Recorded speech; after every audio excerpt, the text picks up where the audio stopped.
Hello and welcome to another unit review for Star Wars Legion, and today we are going to be continuing the second part of the Kashyyyk wave release, and picking up on the final Wookiee unit for this wave, which of course is going to be our support vehicle known as the Raddaugh Gnasp Fluttercraft. And while we did recently do a sort of news update for the reveal of this vehicle, we only had one of its two weapon upgrade cards spoiled for us, but we have since had our second weapon revealed for us, which of course is the Bombardier, and with those two crew upgrades being the only unique upgrades for the Fluttercraft, we are now ready to review this unit in full. So let's go ahead and jump right in and take a look at the first sub-faction vehicle we are seeing in Legion, which also happens to be one of the first larger based flying vehicles that are appearing in the support category. And of course, this is going to be a one model unit, which comes in at just 55 points for its base profile. And while that may initially seem like a very good bargain, you pretty much are forced into taking a crew weapon upgrade on this unit, as its base weapon is incredibly weak, as we will see, and both of those two upgrades are going to be at least 20 points, meaning this Wookiee flyer is going to come in around your standard support unit cost, which of course is going to be that 70 to 80 point range.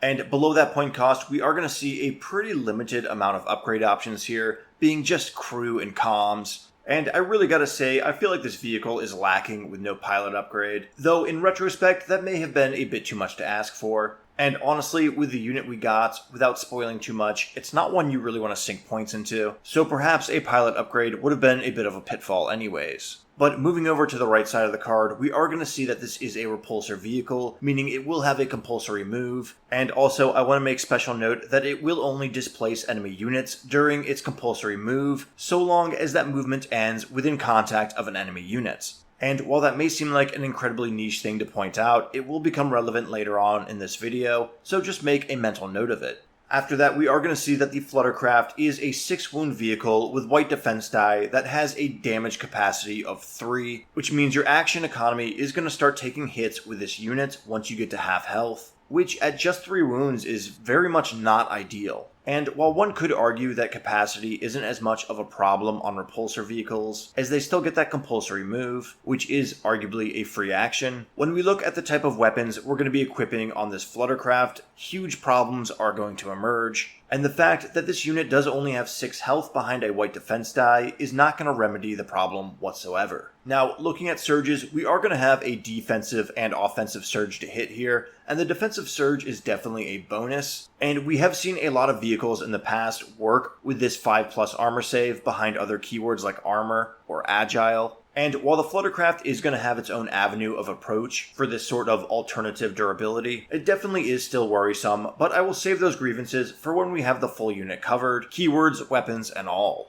But below those surges, we are going to see a movement speed of 2, which is very quick for a larger base unit that has a compulsory move built into it. And with the inevitable speed or 2 keyword we're going to get here, it's no surprise that the Fluttercraft is going to be a highly mobile unit, and that movement speed of 2 is going to be a lot more impressive than it would be appearing on a standard trooper model. But now we are going to be taking a look at the stock weapon profile for the Fluttercraft, and this is another major red flag on this unit's profile, as the base weapon on this unit card is going to be the pilot's Kashyyyk pistol, which is only going to throw a black and a white die at range 1, which is quite frankly just abysmal. Now, much like the Dwarf Spider Droid, this unit is going to be completely informed by the upgrades you take with it, including its primary weapons. But even the Dwarf Spider Droid has a lot more going on here with its unit profile, thanks to that self-destruct keyword. And while people are having a conversation about whether it's worth running Dwarf Spider Droids naked with no weapon upgrades, nobody's saying that about the Fluttercraft, as its standard unit profile is pretty much just unusable in any offensive capacity. Yes, you could run it naked at just 55 points if you're going for a bombing run or breakthrough skew, and that is something we will talk more about later, but I'll just throw this out there right now, I don't really think that's any excuse for this unit's base profile. But let's go ahead and take a look at the keywords this Fluttercraft has to offer. As we all know, this will inform more about the unit and how it performs. And first up here, we are going to see that this vehicle has cover 2.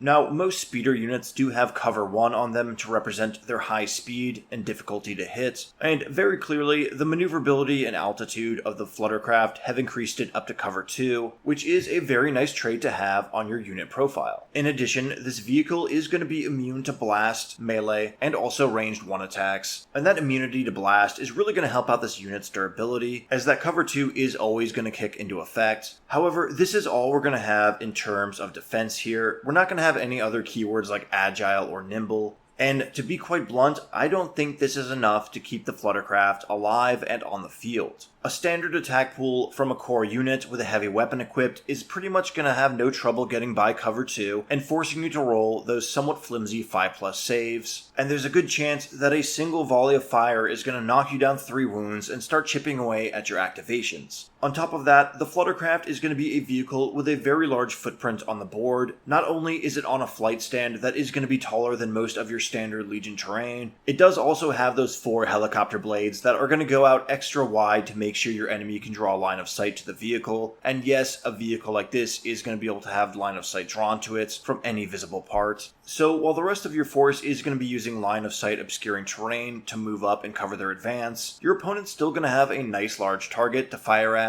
with his units that would otherwise be twiddling their thumbs. And when you factor in that compulsory move, it's going to be very difficult to keep this vehicle out of harm's way. And overall, based on this durability issue alone, it's going to make the Fluttercraft a somewhat unsavory vehicle to sink your points into. But hey, glass cannons exist and work pretty well in other wargames, right? So why couldn't it with the Fluttercraft?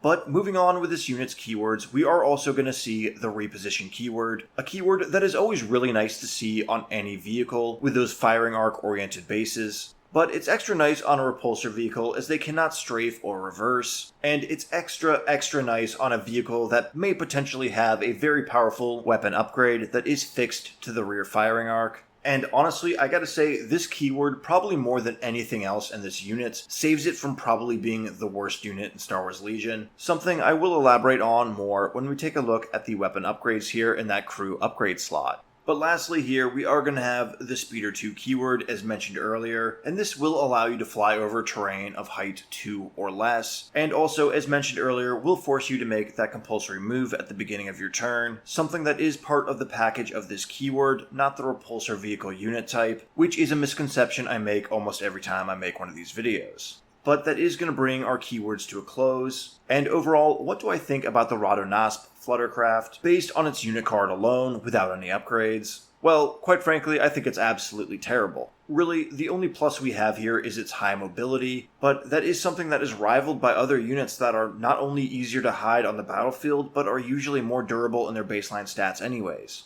But let's be honest here, this is very clearly a unit profile that is meant to take a weapon upgrade on it to inform how it's played, but I don't think there's a single other vehicle in Star Wars Legion where you would just outright never in any scenario consider bringing it without further upgrades. Even units like the ATRT, who very much benefit from having a weapon upgrade, are decent enough if you just have them run around and step on things. But the Fluttercraft with nothing but the Kashyyyk pistol is just not going to be doing anything. There really is almost no purpose for it aside from running off the board for certain objectives. On top of that, it is a very fragile platform, about as fragile as some of the weaker Rebel Trooper options, which makes those weapon upgrades that up the unit's cost by about 50% pretty unappealing. The unit just very simply is not going to last under concentrated fire, or even scattered fire. And honestly, I was quite shocked the first time I saw this unit card revealed, as I really expected to have something like Agile 1. And right out the bat, I think this unit is desperately crying for some increase in durability. And sinking command cards like the Wookiee Chieftain's 1-pip into this unit is not a valid remedy for that deep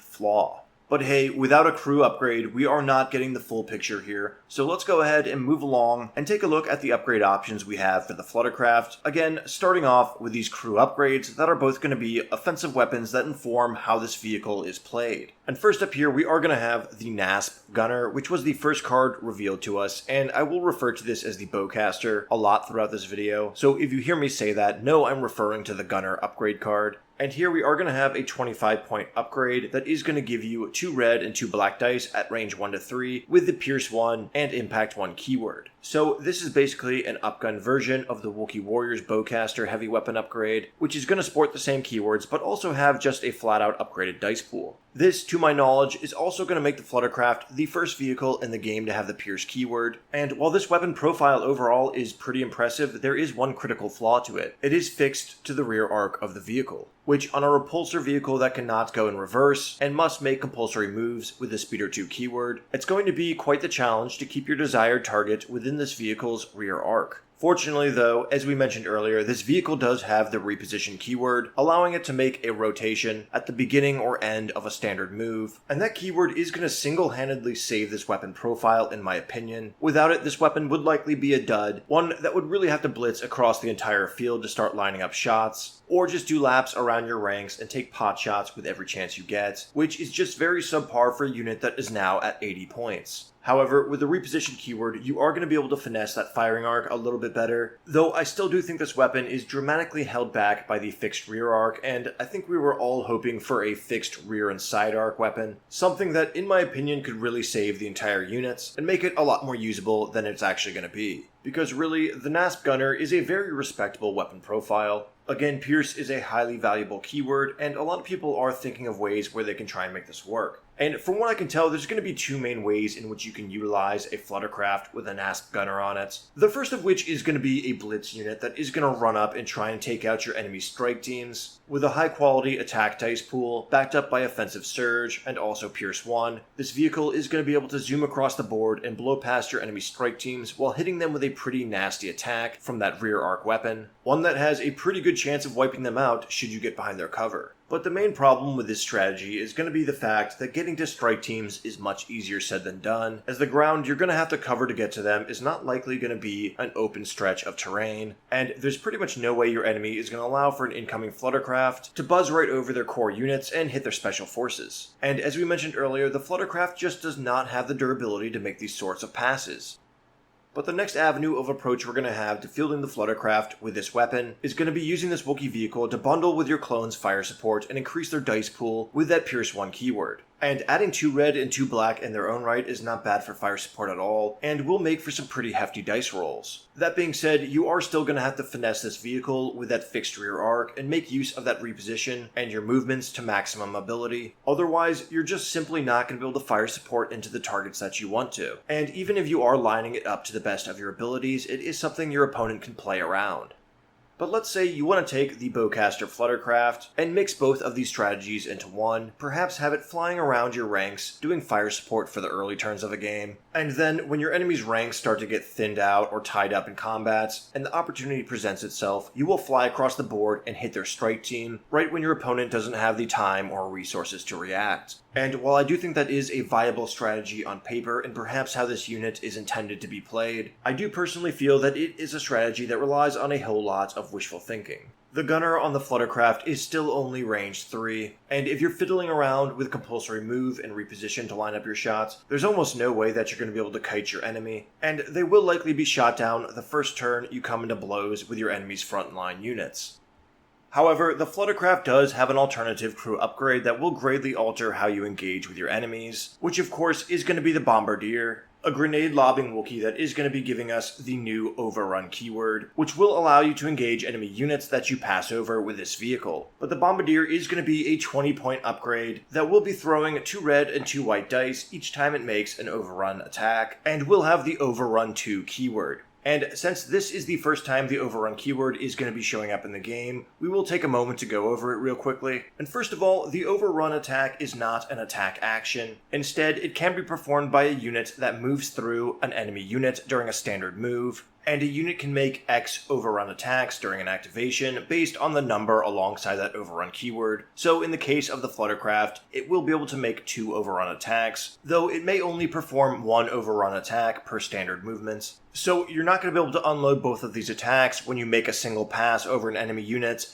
though you could fly over them once and attack, and then turn around and make another pass over them, and then hit them with your second overrun attack. It simply cannot be in the same action. On top of that, the rules reference does specify that overrun is not a ranged attack, and therefore they ignore cover, cannot be used with fire support, and do not inherently cause the defender to gain a suppression token. However, as we will see with the Bombardier, it has the suppressive keyword on it, so while the standard attack does not inflict a suppression token, the suppressive keyword will, which may seem like a bit of a dubious workaround. However, I think the reasoning behind this is that in the future we will see melee characters with the overrun keyword, and I think that would explain some of the counterintuitive nature of the keywords that the Bombardier has that seems to somewhat contradict the rules for overrun. So if the current ruling for Bombardier interacting with overrun seems a bit wonky, just know that it is likely future-proofing, so this keyword can appear on other attack profiles that aren't simply units that drop bombs. But long story short, whenever a Fluttercraft with the Bombardier passes over a unit, you can perform one of these overrun attacks up to 2 times per turn,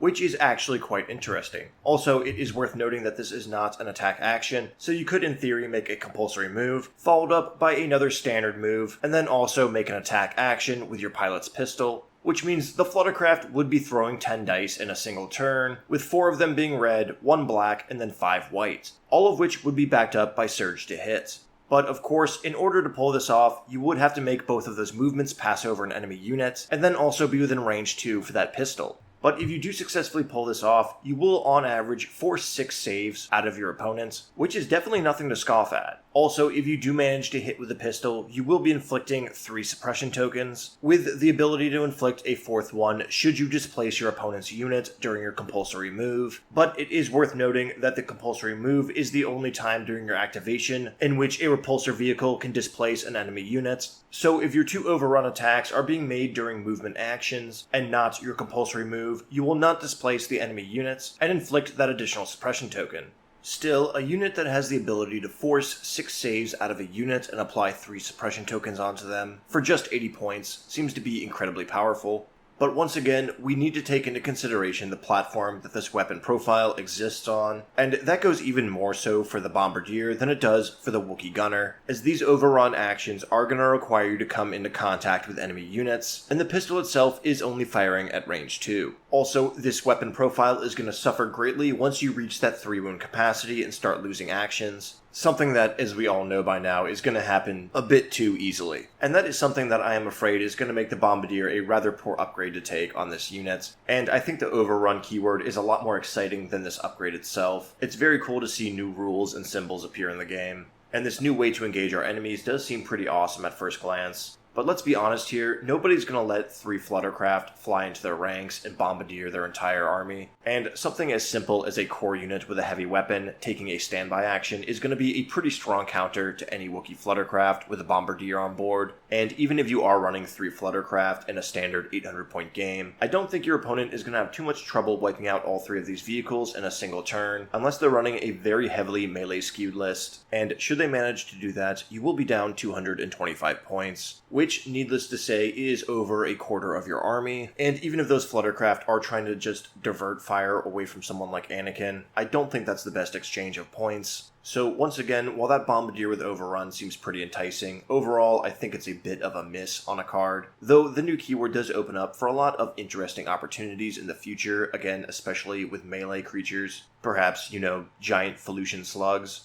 Though, once again, I will iterate that I think the Nasp Gunner is the better crew upgrade here, regardless of how you're trying to play this Fluttercraft. But after the crew, we are going to have our standard comms upgrade here, and right off the bat, I'm going to say that I am not a fan of sinking more points into this unit in any manner. It's simply just not a durable platform, and the more points you sink into it, the harder it's going to be to get those points back, and the juicier of a target it will become. Still, there are viable upgrades here that will synergize with the unit's profile overall, and I'll go ahead and throw them out here for you. First up, we are going to have Comms Jammer, something that is usually ideal on very fast-moving speeder units, and when attached onto a vehicle that has something like Overrun, the draw for an upgrade like Comms Jammer is very obvious. Now, this could be a decent upgrade to throw onto a Fluttercraft with the Nasp Gunner, should you be going for that backline blitz strategy to hit their strike teams, but personally, I would stick to using this on the Bombardier, especially considering that the Nasp Gunner is already more expensive. But next up, we are going to have Linked Targeting Array, something that in theory could benefit both the Bombardier and the Gunner alike, as you can use aim tokens to reroll those Bombardier attacks, and the Nasp Gunner's dice pool with an aim token backing it up is going to be quite a reliable attack.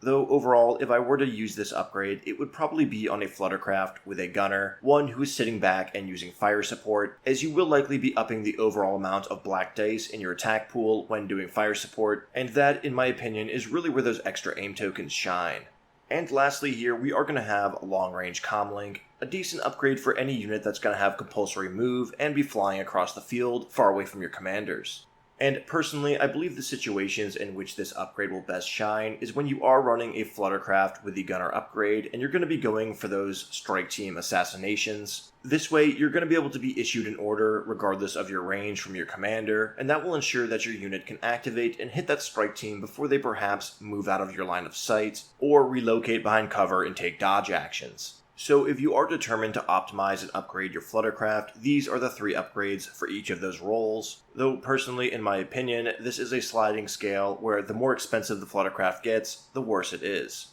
But let's go ahead and move along to this section of the video where I go ahead and show you some recommended builds and how I would run this unit. And this is going to be a real simple one in this video, as there is only 2 upgrade options here, and one of them is the crew that only has 2 upgrades within itself. So basically, I am going to have 2 recommended builds here for you, one of which is going to be a Bombardier build, and the other is going to be a gunner build. And very simply, I would say, with the Bombardier, take Comms Jammer, as it may actually help keep you alive longer. But with the gunner, that is the only upgrade I would put on that unit. Again, keep it cheap, keep it affordable, as I don't think any of the other benefits are worth this unit going over 80 points. But let's go ahead and move along to the final part of this video where I discuss my feelings on the Wookiee Fluttercraft and what arbitrary ranking I would assign to it. And this video has pretty much been laced with my opinions on the Fluttercraft already. I very simply think this is a unit that just isn't gonna work. Now, there's a lot of people out there who say this vehicle would be very useful in a bombing run breakthrough skew, but I have to pose the question, how many people actually run those builds competitively, and how well do they actually perform? On top of that, if you are going into a tournament trying to run a bombing run breakthrough skew, what faction are you gonna run? Because the Republic is definitely not the ideal candidate for that. After that, it seems a lot of people think this is going to be a very prominent platform for fire support, and that skilled players who can finesse its movement are going to make great use of that Pierce keyword along with that good quality pool of dice. And while that is certainly viable, I wonder to myself, why not just take the Kashyyyk Defenders and use their crossbow for the Pierce, as they are going to be a more robust and durable unit, one that is going to be more reliable overall, as they can do things like claim objectives. And if you are looking for a fire support squad, I think that's going to make for a better unit to do that than the Fluttercraft itself. And again, that is going to boil down to the fact that this vehicle is lacking in terms of durability, because if your opponent knows that those nasty fire support attacks are going to be incoming, he's going to have no qualms with dumping an entire turn's worth of firepower into that Fluttercraft. However, there is one incredibly niche role in which I think you could take a Wookiee Fluttercraft, and that is if you are going into a competitive scene where you really are expecting a lot of your opponents to run that bombing run breakthrough skew. You could run these Fluttercraft as a vehicle to use as that fire support platform that we talked about earlier, and should the bombing run or breakthrough mission come up, you will now have a highly durable unit to go ahead and utilize for those objectives, which makes it serve as a sort of halfway compromise between something like a Wookiee Defender squad with a crossbow and also a unit of Bark Speeders. But even in a situation like that, I think I would rather pay for those 2 units rather than go cheap and get a Fluttercraft. And because of that, I'm going to have to give the Fluttercraft a unit ranking of a D. There's just so much things holding this unit back, but most notably so with its durability. And while I am aware that I have made claims like this before and been very wrong with things like the Stap Riders, the Stap Riders, first of all, work very well because of the faction they're in. Meanwhile, the Fluttercraft is pretty much at odds with the Clone faction, as they don't have that token sharing keyword, and Staps also are not a large vehicle on a large flight stand. So unfortunately, I do think the Fluttercraft is a bit of a dud, and probably the worst unit we're seeing in this Kashyyyk release wave, which honestly is something I don't want to say because while I don't like the Wookiees that much, they are the first sub-faction we're seeing in the game, and between their mediocre command cards and the fact that they have no core trooper options, I do find them, aside from the Chieftain, to be relatively lackluster in fighting a very steep uphill battle to find their way into Republic players' lists. And that may be something that changes over time for the Wookiee Trooper options, but as far as I'm concerned, for the Raddaugh Gnasp Fluttercraft, I think it's going to be a unit that's going to end up gathering a lot of dust on the shelves. But let me know what you guys think in the comments section down below. Do you think I'm being way too down on this little wooden helicopter? What do you think about the Bombardier and the overrun keyword? Do you think the Nasp gunner is a better option here? And how many, if any, Fluttercrafts are you going to be picking up and running? As always, if you enjoyed the video, go ahead and subscribe to the channel and turn on notifications. We are going to have more releases for the Kashik Wave coming out. Leave a like, and as always, until next time, take care.